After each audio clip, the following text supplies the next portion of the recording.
Magandang araw mga bro, welcome back to my channel. Ito, may gagawin na naman tayo, may view. So, wala daw picture to. So, plug in. Yan, nag-power. So, on lang natin dito sa gilid. Yan sa gilid yung button. Sira pa palang button ito.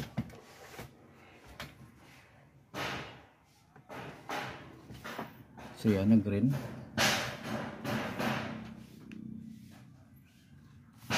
So yun yung trouble niya mga bro.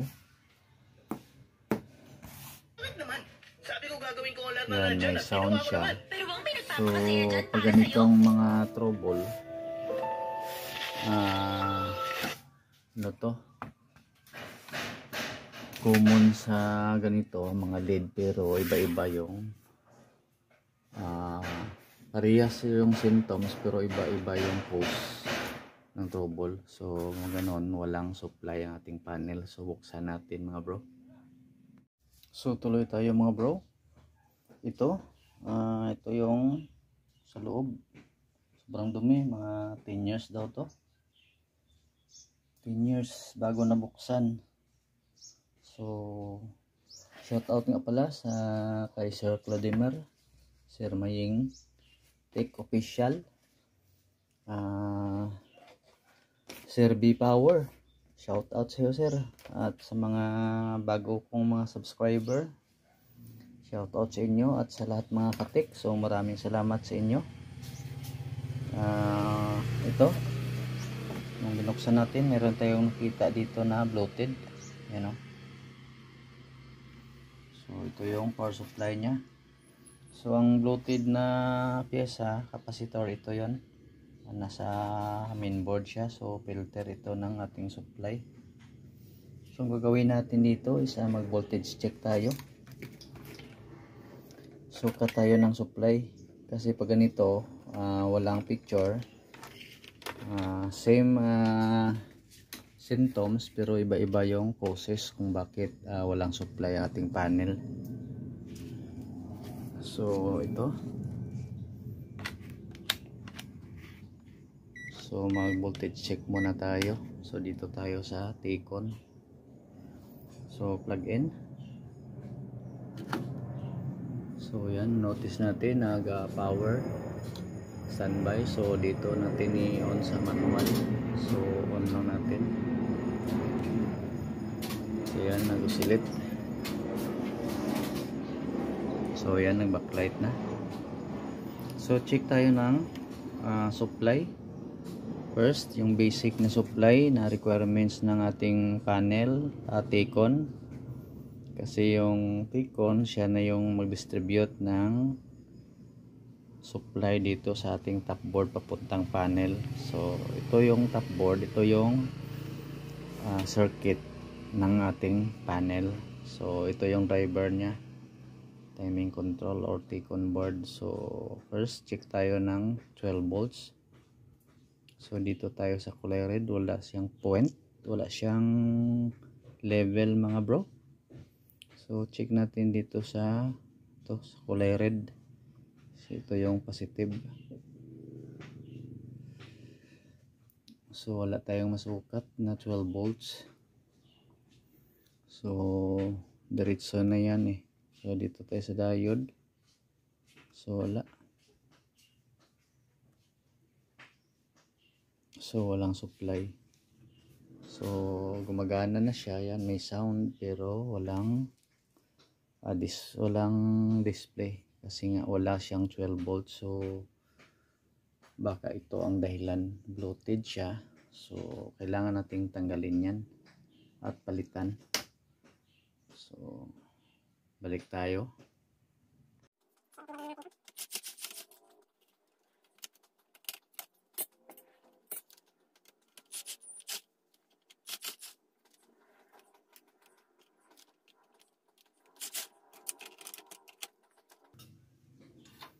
So pati yung tina pala natanggal. So idugtong na lang natin ito mamaya.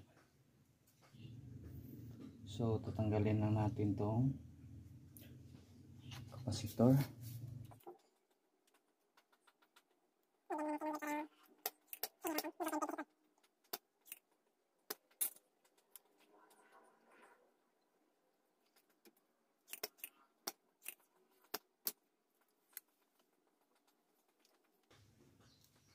So sa pagtanggal nito sa mga newbie dyan, huwag pilitin. Kailangan malinis ang pagtanggal kasi double printed ito. Yan o, may circuit dito sa loob, may circuit din dito sa pinakalikod. So ito yon, sira, bloated siya. 470 by 35 yung value. So hanap tayo ng pamalit. So ito 470 by 50 ang ilagay natin, so may allowance. Ganyan, medyo pa slide natin konti. Yan.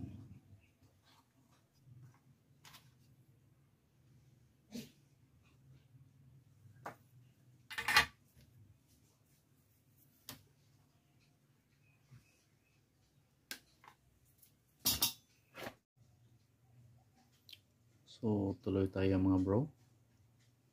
Ito, testing na natin. Check tayo ng supply. Yan. Yan. Backlight na siya. So check natin. So tuloy tayo mga bro. So ngayon dito na tayo magpo-focus sa T-con.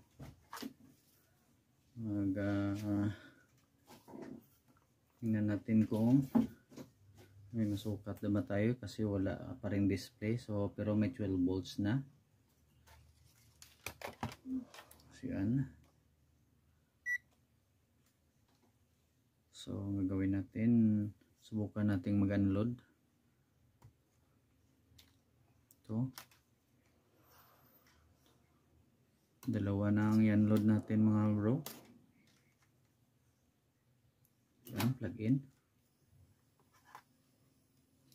So na power on lang natin dito sa manual. Yan. So yan, tinanggal na natin ang backlight na, tinanggal na natin yung dalawang flex, yung panel, so wala nang load ito. So dito natin magsukat tayo ng supply. Wala siyang mga naka-indicate mga bro. So gagawin natin itong mga bilog-bilog na to. So ito yung subukan natin. So 0 pa rin.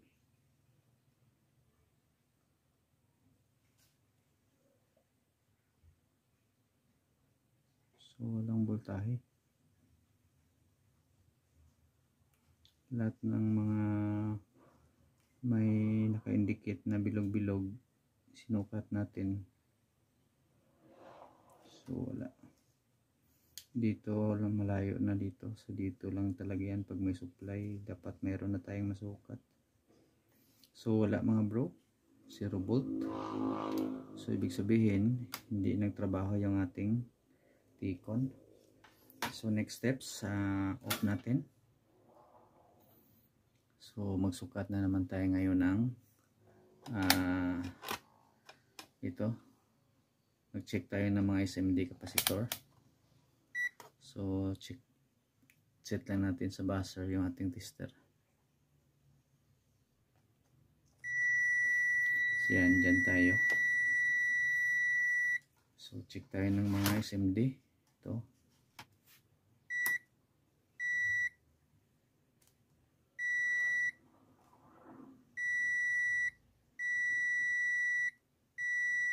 So ito mga bro, may nakita tayo kabilaan tumutunog.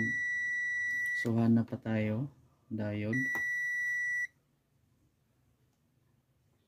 So okay yung diode dito sa taas.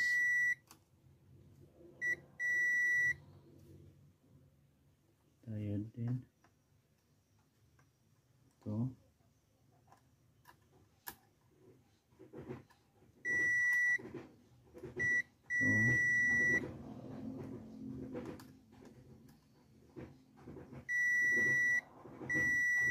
So may nakita tayo mga bro.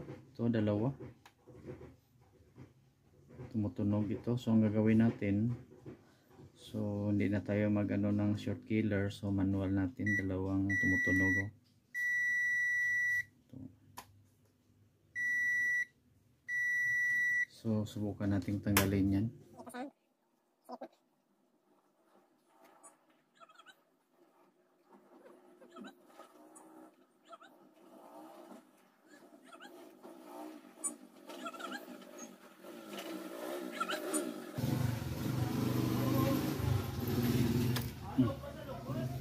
Yan, tanggal na.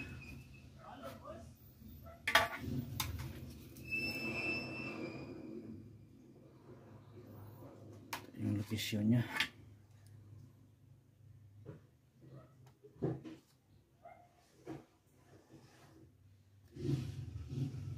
Diyan siya.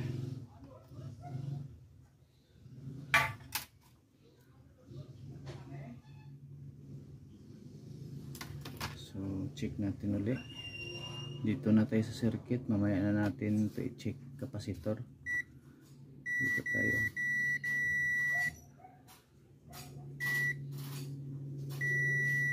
So tumutunog pa rin mga bro. Yan o. So hanap pa tayo.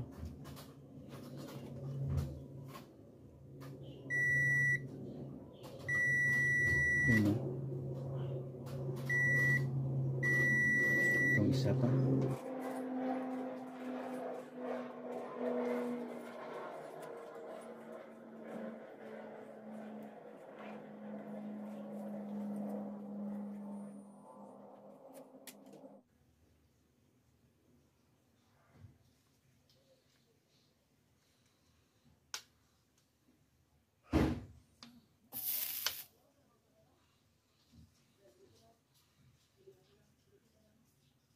Yan.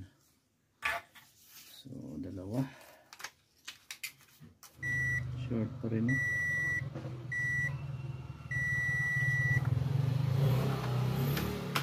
So, malamang short. Okay tong dalawang ano mga bro. Bro, na balik na natin. Binalik na natin yung dalawang kapasitor. Yan o. Isa. Dalawa. So, ngayon, hanap pa rin tayo. Dito pa rin tayo maghanap. Sa ano. So ito na napapansin ko rito, ang liit niya.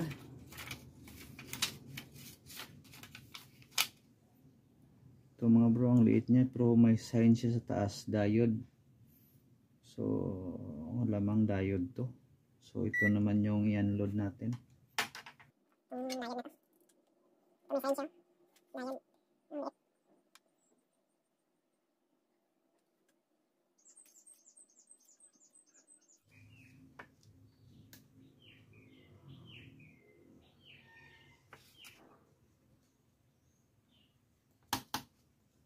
So ito na siya mga bro.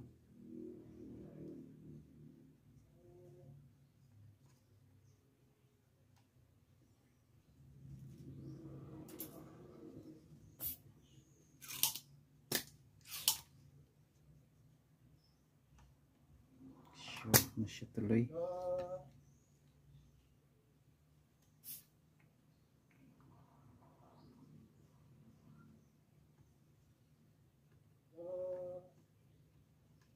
So yan, clear na. So ito yun mga bro, liit. So mamaya natin to i-check. Dito tayo mag-check sa ano, circuit kung clear na ba. Yan o, liit.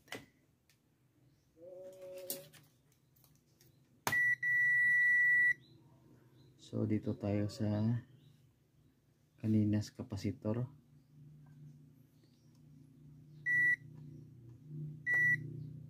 So okay na mga bro. Hindi naman nagbabas kabilaan. So ito na siya. Maliit. Sobrang liit.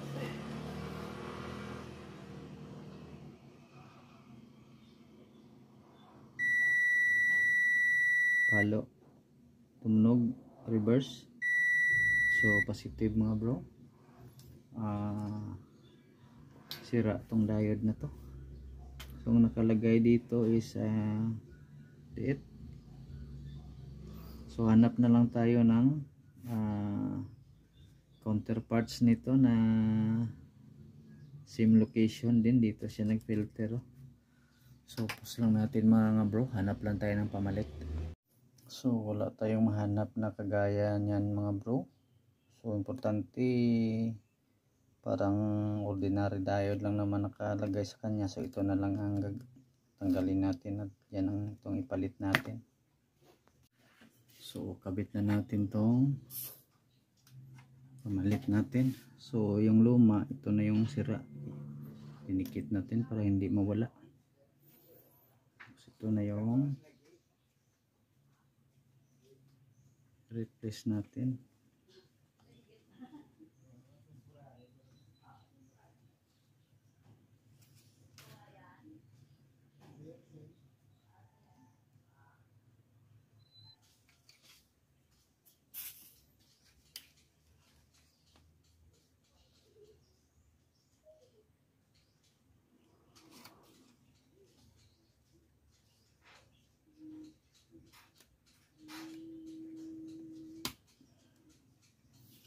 Yan na siguro.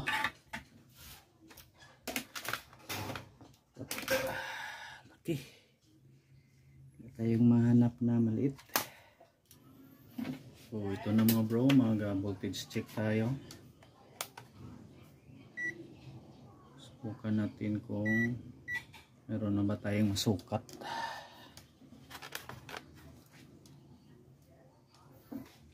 So plug in lang natin. Plug. Tapos on natin.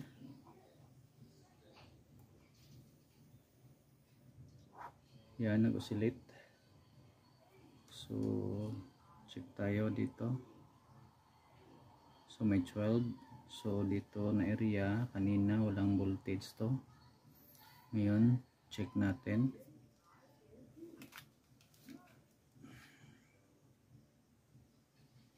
So merong 2.4. Wala kasi level 1.7. So may mga voltage na mga bro. Yan, may 12 na dito. So hanapin natin yung VGL or VGH. So negative 5 meron. Ito negative 12. So ito yung VGL. So VGH ito. So yan, meron ng 30 mga bro. So nag-out na siya. Yung DC to DC IC natin is nag-function na. So off muna natin, bunutin para ikabit natin itong ribbon.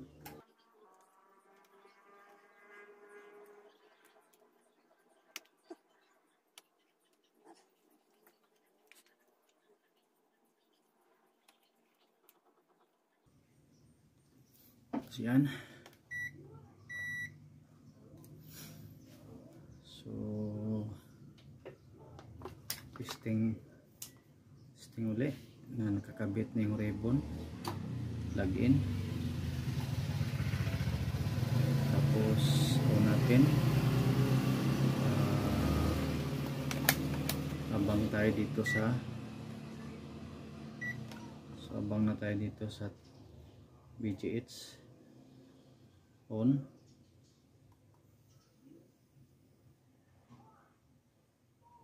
So yan, na-load na yung dalawang ribbon, merong 29. So count off 30 volts yung ano natin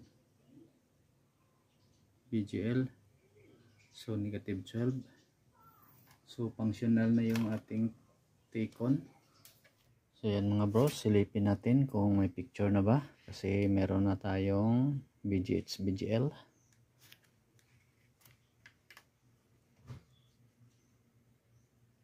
So yan na mga bro. So hanggang dito na lang mga bro, maraming salamat and God bless.